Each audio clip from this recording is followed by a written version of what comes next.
मैं बात कर रहा हूं कि हाँ, आपकी आम बात वाली सिचुएशन है ना। तो जो हमारी बॉडी में अपच खाना है उसको पचाने का सबसे अच्छा तरीका क्या है? अगर आपका पित्त कफ प्रकृति है या पित्त प्रकृति है या पित्तवात प्रकृति है, उन तीनों में आपको किस तरीके के प्रिकॉशंस बरतने चाहिए उसके बारे में मैंने आपको बता दिया। लेकिन इन तीनों के अलावा आप क्या कर सकते हैं कि आपका जो अपच वाली स्थिति हो रही है उसको पचे।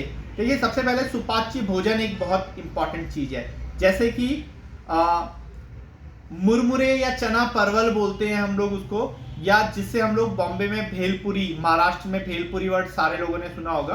तो उसमें वो जो चावल के फुल्ले टाइप के नहीं बने होते, राइस पफ बोल सकते हैं हम लोग उसको इंग्लिश में। ये चीजें जो हैं ये आपकी आसानी से पचने वाली चीजें होती हैं। ध्यान रखिएगा, मैंने चावल नहीं बोला, मैंने कुछ और नहीं बोला।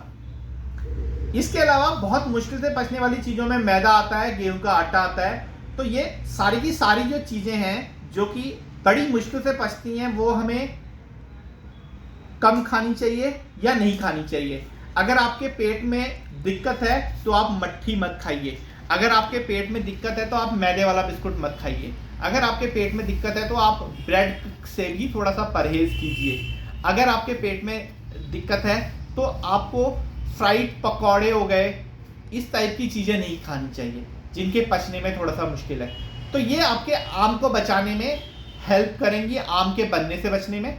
और जो ऑलरेडी बॉडी में आम हो गया है उसको अगर आप अदरक वाला, सौंठ वाला पानी पिएंगे तो ये आपके लिए बहुत अच्छा रहता है। सौंठ वाला पानी या अदरक वाला पानी बनाने का तरीका यही है कि पानी में अदरक को उबाल दीजिए और उसको बार बार पीते रहिए। इस तरीके से आपकी जो सिचुएशंस हैं पेट वाली, आम की वजह से जो दर्द हो रहा है, उसमें आपको धीरे धीरे कमी आनी महसूस होगी।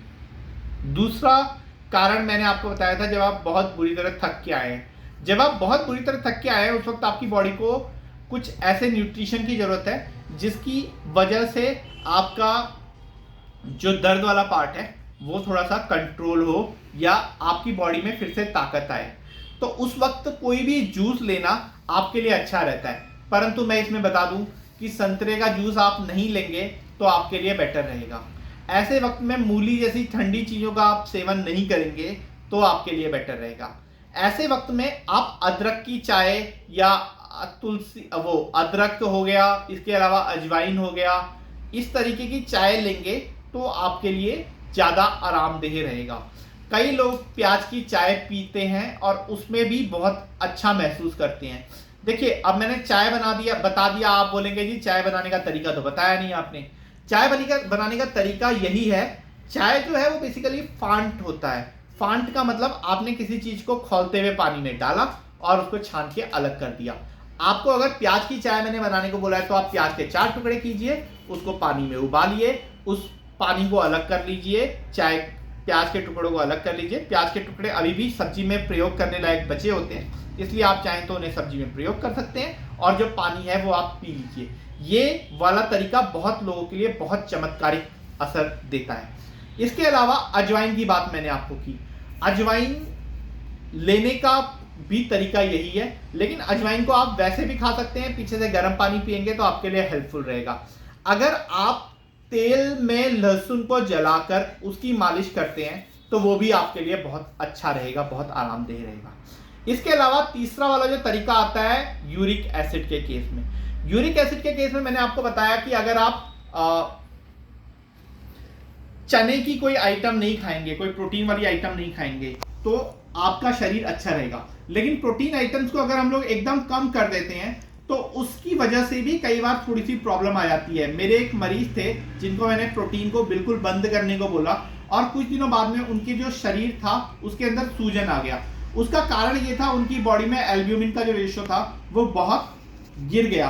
कुछ दिनों तक उनसे बात नहीं हुई और इस चक्कर में मैंने जो उनको प्रोटीन छोड़ने को बोला था वो वाली चीज उन्होंने ज्यादा लंबे समय कर दी। इसका मतलब ये नहीं कि वो प्रोटीन खाते तो उनके लिए अच्छा रहता, लेकिन उनको प्रोटीन के ढंग के सोर्स ढूंढने पड़ेंगे। प्रोटीन का ढंग का सोर्स अगर मैं आपको बोलना चाहूं तो मेरे हिसाब से आपको सबसे पहले दूध से प्रोटीन लेना, जब आपकी यूरिक एसिड की अवस्था है या जब आपके शरीर में दर्द हो रहा है तो आपको बंद कर देना चाहिए। दूध से प्रोटीन लेने का बंद करने का मतलब ये नहीं कि आप दही खा लीजिए। दूध, दही या दूध के और विकार जैसे हो गया मावा हो गया, ये सारे के सारे विकारों से आपको परहेज करना पड़ेगा। हाँ, लेकिन आप दूध की जो लस्सी बनती है दही की, वो आप यूज कर सकते हैं, क्योंकि आयुर्वेद में तक्र के बहुत गुण गाए हुए हैं। आयुर्वेद में कहा गया है कि तक्र ऐसी है जिसके लिए देवता लोग भी स्वर्ग में ललायित रहते हैं। अब आयुर्वेद के अकॉर्डिंग तक्र क्या है? आयुर्वेद के अकॉर्डिंग आपने दही को मथा, उसमें से मक्खन अलग हटा लिया, उसमें 6 गुना पानी डाला, इसको आप आयुर्वेद के अकॉर्डिंग तक्र की परिभाषा में रखेंगे। तो ये आप लीजिए, ये आपके हाजमे के लिए अच्छा है। कई बार हम लोग दही में जीरे का तड़का लगा देते हैं, तो वो भी आपके दही को सुपाच्य ही बनाएगा।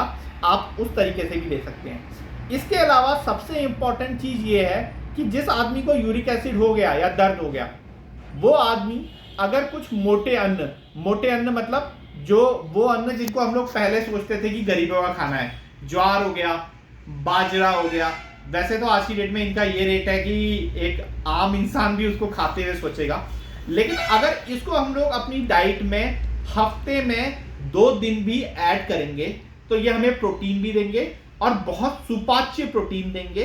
वो वाला प्रोटीन देंगे जो ना यूरिक एसिड को बढ़ाता है, ना किसी और तरीके से दिक्कत करता है। इवन ज्वार और बाजरा का जो प्रोटीन होता है वो शुगर वाले मरीजों के लिए उनकी किडनी को बचाने का भी काम करता है। तो इस तरीके से मैंने आपको कुछ कुछ परहेज बताए, जिनको आप फॉलो करें तो शायद आपके लिए बेहतर रहेगा। आपको जो एक फील है दिमाग में कि आयुर्वेद काम नहीं कर रहा या शायद मुझे आयुर्वेद से आराम नहीं मिला, वो वाली चीज थोड़ा सा सॉल्व होगी। और अगर वो सॉल्व होती है तो ये मेरे लिए बहुत हर्ष का विषय होगा। प्लीज इसे जितने लोगों के साथ में शेयर कर सकते हैं उतना शेयर कीजिए, क्योंकि ये जानकारी है, ये भगवान धन्वंतरी का दिया हुआ ज्ञान है। इसको अपने पास में रखेंगे तो ये नष्ट होगा। जितना ये समाज में फैलेगा उतना समाज का भी भला होगा और मेरा, आपका, हम सबका भला होगा। और इसी एक निवेदन के साथ मैं आपसे विदा लेता हूं। मैं डॉक्टर अंशुमन जोशी। नमस्कार।